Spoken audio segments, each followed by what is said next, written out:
Currently, we have over 6.5 billion people on this planet. Only a small percentage of them, however, have a standard of living which we would consider even tolerable. To maintain the kind of modern quality of life seen in parts of the so-called developed world would require, among other things, a massive increase of electricity. In the United States, we have on average 3 kilowatts of power available per capita. Other industrial nations such as Germany and Japan average from 1.5 to 2 kilowatts available per capita. In India and China, they range from 0.1 to 0.3 kilowatts available, and in some parts of Africa, it gets even worse. Any modern society needs to have a minimal 3 to 5 kilowatts of power available per capita, with an orientation towards increasing that available power. Globally, that's 20 to 33 billion kilowatts of power necessary simply to adequately maintain the population we currently have. What about in 50 or 100 years, when we could have 50 billion people or more? If we as a civilization are to survive to see the next 50 years and build our way out of this economic breakdown crisis, which threatens to bring our population down to 1 to 2 billion people through mass epidemic or starvation, we are going to have to seriously rethink the way we view our own relationship to the universe and come up with some drastic changes in our energy policy. The question now is, what is the next state of power the human species must move towards? What will the future energy source be? Mr. Speaker, this important legislation is an explicit recognition that our great nation must invest today in the development of clean, renewable energy and instead use biofuel. Now biofuel is only half of the emissions of greenhouse gases, or hydrogen. No emissions. I challenge our nation to commit to producing 100% of our electricity from renewable energy and truly clean, carbon-free sources within 10 years. And to use the funds for research into renewable energy resources and incentives.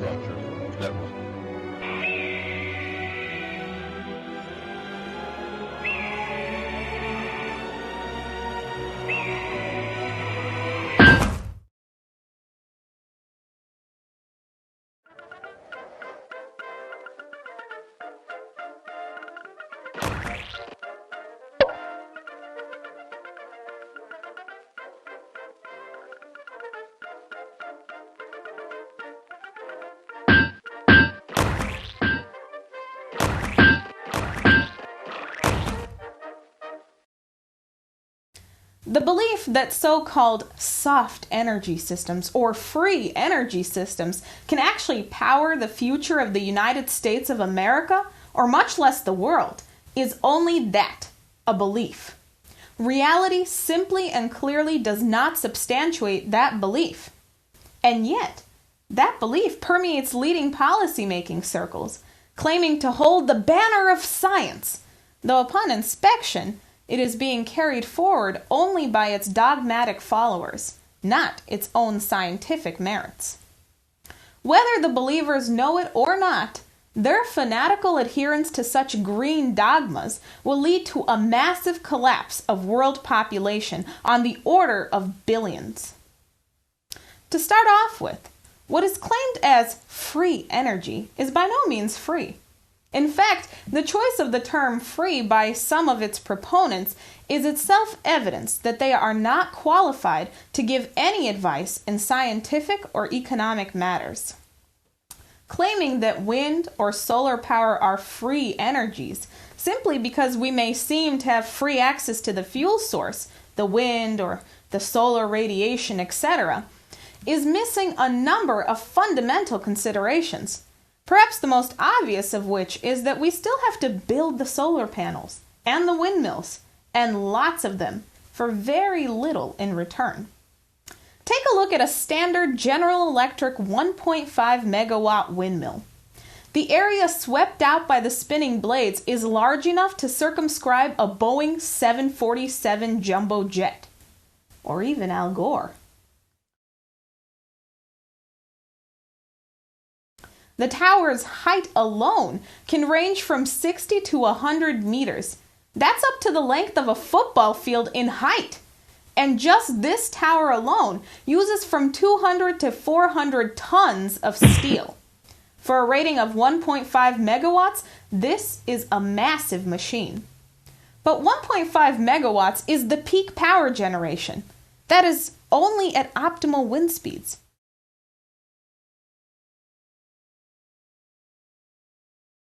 However, wind speeds clearly vary, when there's any wind at all. Despite attempts to cover up this fact, in reality, the averaged power production for these windmills is about a quarter of their peak rating. In this case, slightly more than a third of a megawatt. Rather than believing that this is free energy, look at the full production process of that massive windmill and then ask, how efficient is this? Comparing the physical cost of production to society against the gain to society. For that windmill to be produced, hundreds and hundreds of tons of iron and other ores have to be mined, transported, processed, transported again, and assembled. Advanced ball bearings, brakes, gears, and other components have to be machined. The electrical components have to be designed and built. All for what amounts to, frankly, not much energy produced. In addition, the irregular nature of wind makes the consistency of power unreliable. Very unreliable. There always needs to be a backup energy source available. Claiming that this is the way to power the future is an absurd proposal. Now compare this with some of the frontier nuclear technologies. Take a small 285 megawatt, fourth generation high temperature gas cooled reactor, like this one, designed by General Atomics.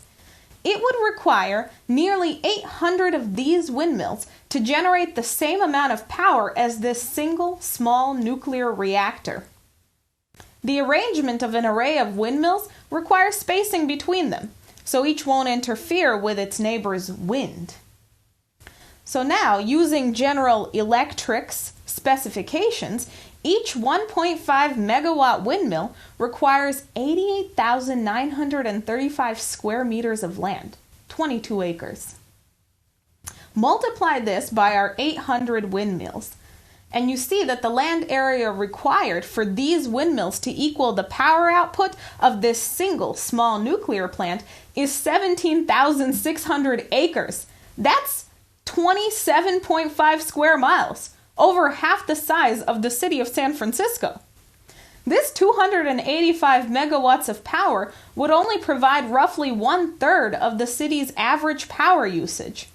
So to power the city of San Francisco, it would require 1.5 times the total land area of that city, plus a full-scale backup energy source capable of powering the entire city for the times when the wind just ain't blowing. The 3 units of fourth-generation high-temperature gas-cooled nuclear reactors would fit within a few blocks of the city, and they would provide an uninterrupted flow of energy. This comparison is only initially useful to get people thinking in the proper direction. But for those literate in matters of science and economics, those who are not just believers, there is an even more important aspect: changes in the quality of power as opposed to the mere quantity. We will come to an elaboration of this subsuming point shortly.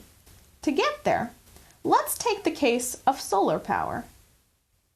Now, in the attempt to harness solar radiation as an energy source, we again see a highly inefficient process.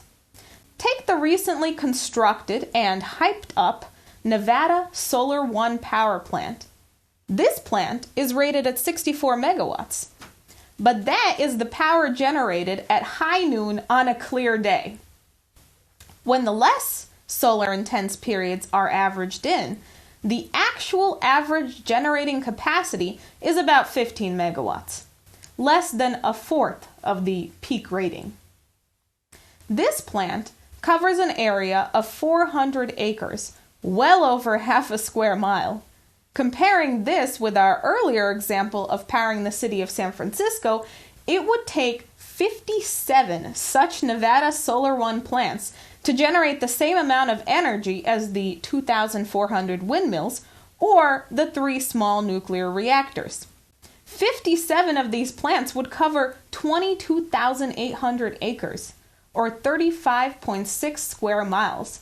That's 3/4 of the entire city of San Francisco.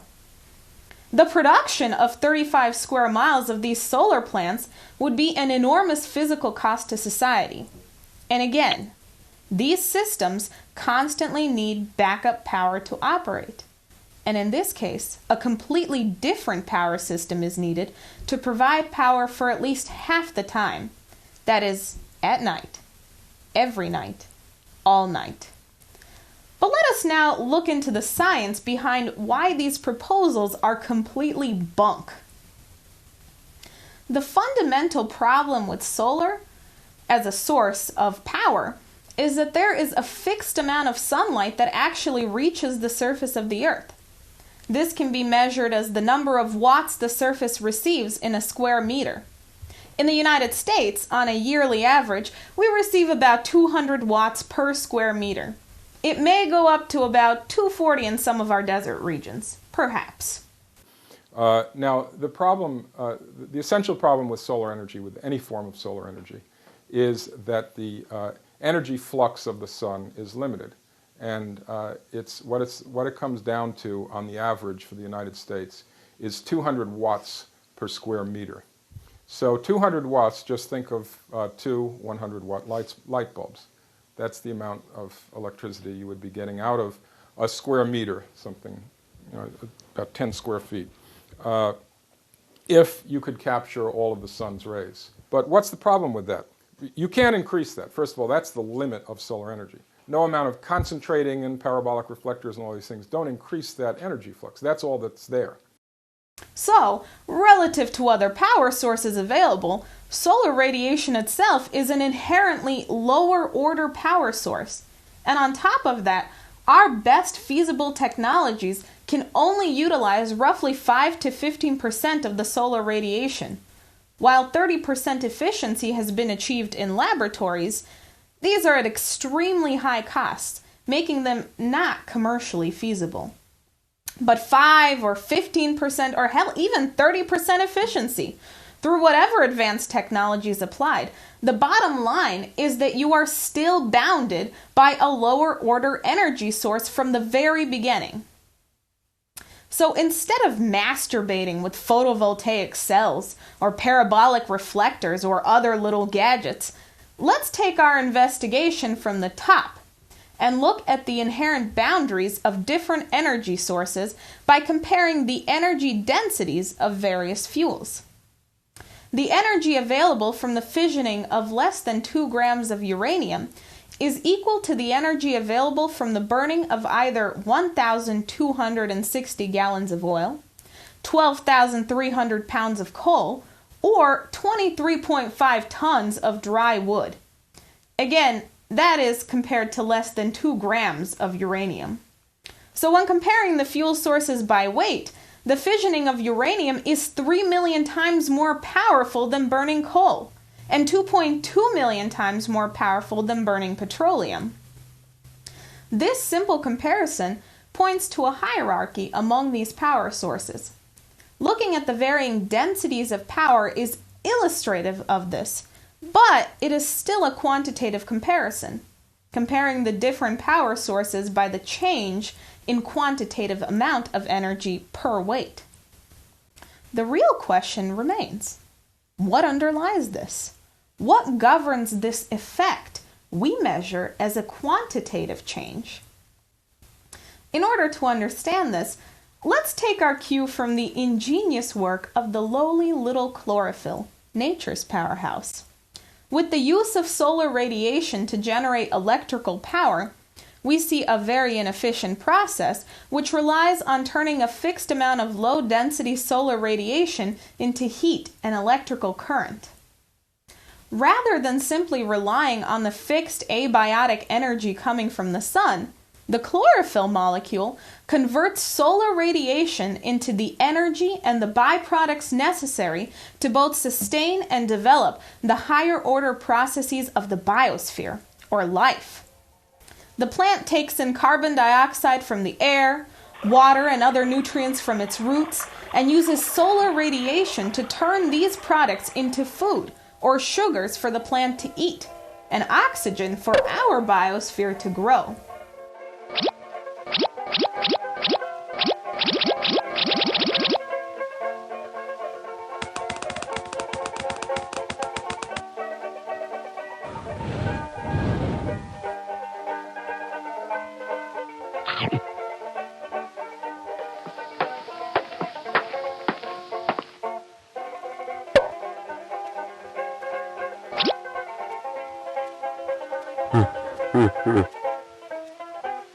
However, nobody actually knows exactly what occurs during the process of photosynthesis.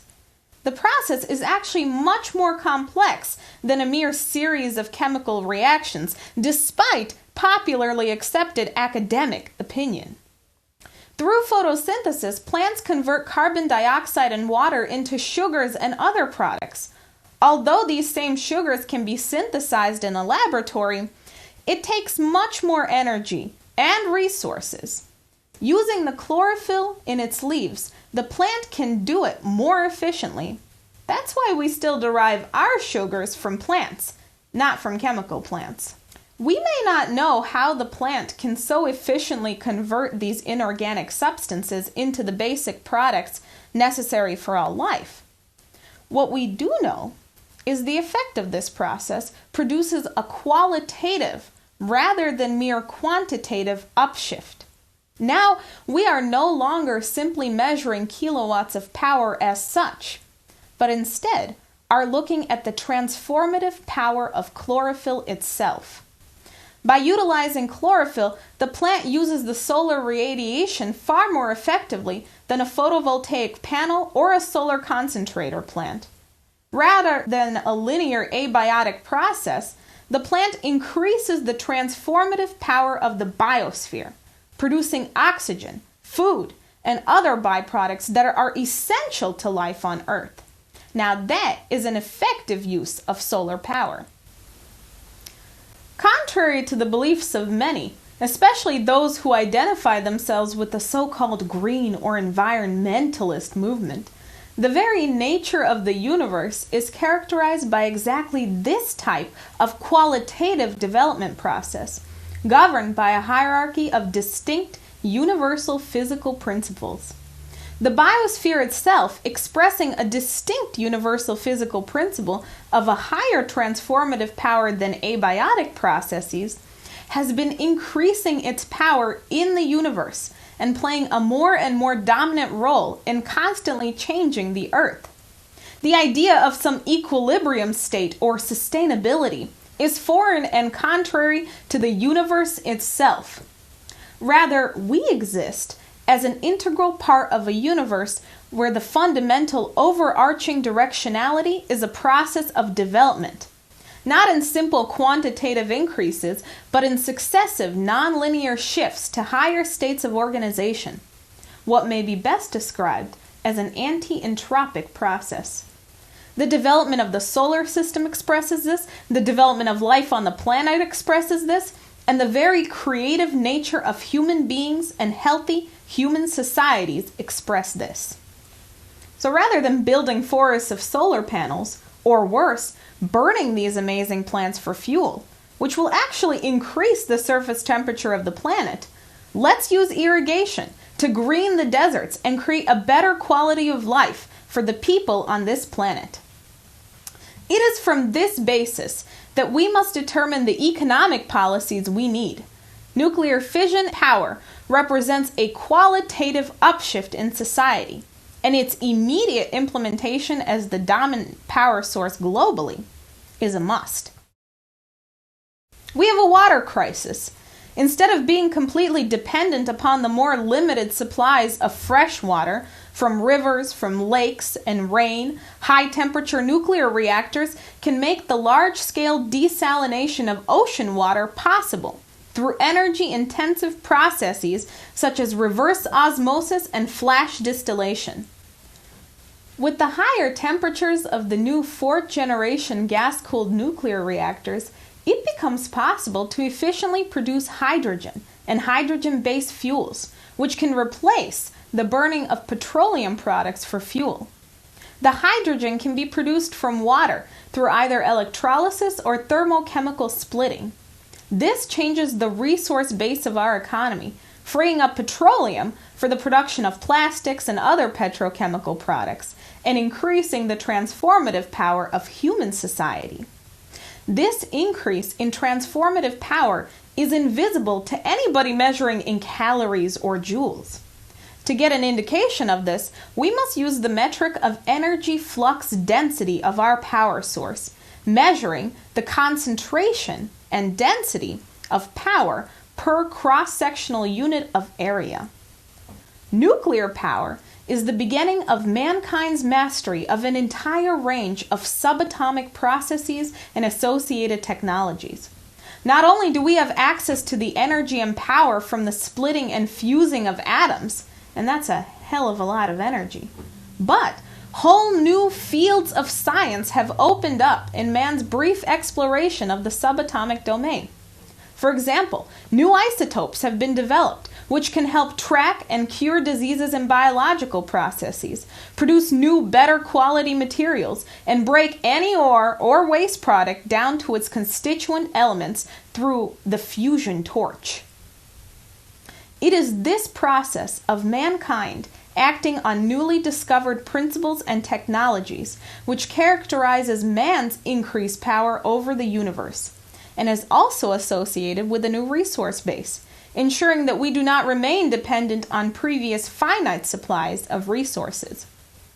With the integration of large-scale modern infrastructure, such as magnetically levitated rail, water transportation and irrigation systems, bridges, etc., we can support the world and will be well on our way to giving 6 billion people and beyond a high industrial living standard.